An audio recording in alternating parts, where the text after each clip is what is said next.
राहुल अपनी क्लास का टॉपर। वो बहुत ही हार्ड वर्किंग और इंटेलिजेंट था। लगभग हर कोई मानता था कि वो लाइफ में कुछ बड़ा करेगा और बहुत सक्सेसफुल होगा। स्कूल के बाद उसे एक टॉप कॉलेज में एडमिशन मिला।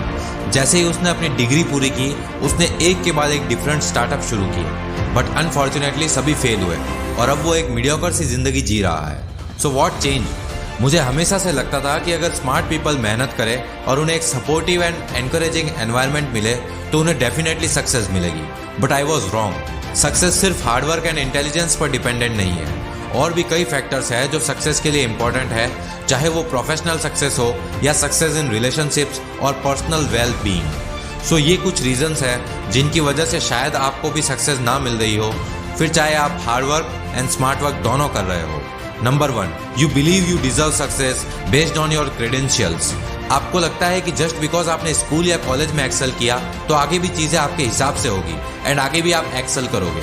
स्कूल के marks and accomplishments real world में काफी नहीं है। आपके अंदर strategic thinking, problem solving skills, proactive attitude, communication skills and ऐसी ही बहुत सारी क्वालिटीज होनी चाहिए जो आपको फ्लेक्सिबल एंड एडेप्टेबल बनाती है।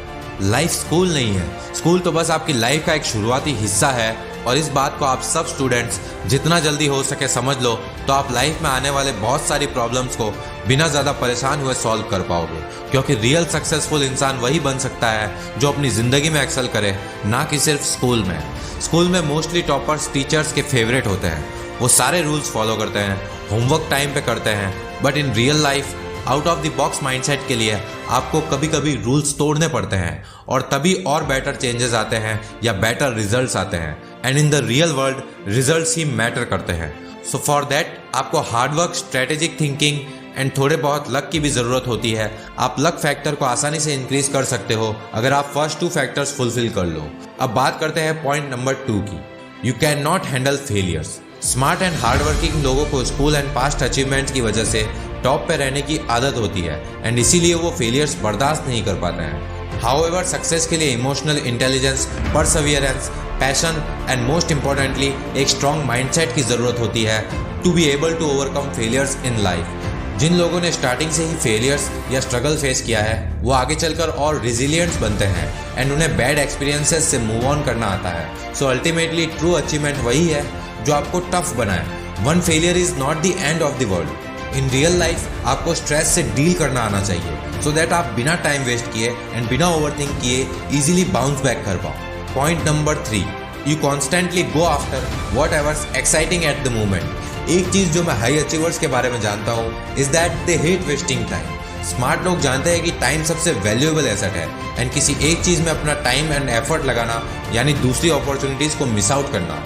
अल्दो ये सोच अच्छी है, बट इससे आप हमेशा द नेक्स्ट बिग थिंग या द नेक्स्ट बिग आइडिया को चेज करोगे, एंड किसी भी एक चीज़ को अपना फुल कमिटमेंट एंड एफर्ट नहीं दे पाओगे, जो कि हर प्रोजेक्ट की रिक्वायरमेंट होती है। किसी भी नए फील्ड में काम शुरू करना टफ है, एंड जो इनिशियल ऑब्स्टेकल्स होते हैं उन्हें फेस करने के लिए पेशेंस की ज़रूरत होती है। बट जब आप सिर्फ एक गोल पर फोकस्ड एंड कमिटेड रहते हो तो उसमें पॉजिटिव रिजल्ट मिलने के चांसेस बढ़ जाते हैं, ना कि एक गोल को चेज करना, फिर उससे बोर हो जाना और फिर किसी नए गोल को चेज करना। Number 4, you don't realize the benefit of compound growth. Almost हर एक बिलीनियर कंपाउंड ग्रोथ का फायदा उठाता है to expand his wealth over a period of time. उसी तरह आप भी कंपाउंड ग्रोथ का फायदा उठाकर अपनी लाइफ के कई एरियाज में सुधार ला सकते हो। आप हर महीने थोड़ा इन्वेस्ट कर सकते हो, आप एवरीडे अपनी फेवरेट बुक के कुछ पेजेस पढ़ सकते हो, आप एवरीडे मिनिमम 20 मिनट्स के लिए एक्सरसाइज कर सकते हो। अगर आप एवरीडे अपने गोल पे वर्क करना रिपीट करो तो सिर्फ 6 महीने में आपको रिमार्केबल चेंजेस देखने को मिलेंगे। अब मेरे इस फॉर्मूले को अपने दिमाग में बिठा लेना, time plus consistent action is equal to compound growth. जी हाँ दोस्तों, सिर्फ एक सिंगल एक्शन से फर्क नहीं पड़ेगा। जब आप उसी एक्शन को हफ्तों, महीनों और सालों के लिए रिपीट करते हो बिना उस चैन को तोड़े, तो वो कंपाउंड होकर आपको ग्रैंड रिजल्ट्स दे सकते हैं। So don't look for big changes in your life और करियर। आप everyday small but significant actions low, and over a period of time आपको रिमार्केबल रिजल्ट्स देखने को मिलेंगे। जस्ट लाइक इन्वेस्टमेंट स्मॉल हो या बड़ी, इवेंचुअली हर इन्वेस्टमेंट आपको फ्यूचर में मैसिव रिटर्न्स दे सकती है। उसी तरह से अगर आप भी डेली थोड़े थोड़े एफर्ट्स लगातार लगाते हो तो फ्यूचर में आपके सक्सेसफुल होने के चांसेस भी बहुत ज़्यादा बढ़ जाते हैं। और मैं आप सबको इस बात की लिखकर गारंटी दे सकता हूँ कि अगर आप एक गोल पर लगातार सिर्फ 1 साल तक भी अपनी पूरी मेहनत और ईमानदारी से काम करते हो, उसे पूरा करने के लिए रात दिन एक कर देते हो, तो आपको सक्सेसफुल होते हुए ये सारा ज़माना देखेगा। बट जिस तरह से इन्वेस्टिंग के साथ साथ अपनी फाइनेंशियल ग्रोथ को ट्रैक करना भी ज़रूरी है, उसी तरह से काम करते करते अपने काम की ग्रोथ को ट्रैक करना भी बहुत ज़्यादा ज़रूरी है। काम आपको जी जान से करना है, लेकिन उसे ट्रैक भी करना है, एनालाइज भी करना है। Number 5, you don't believe in your self. Surprisingly smart लोग कभी कभी अपने आप को अंडर एस्टिमेट करते हैं। उनके high standards and high expectation की वजह से वो अपने काम को over analyse and over think करते हैं। परफेक्शनिज्म लोगों को प्रोग्रेस करने से या कुछ नया ट्राई करने से रोक सकता है।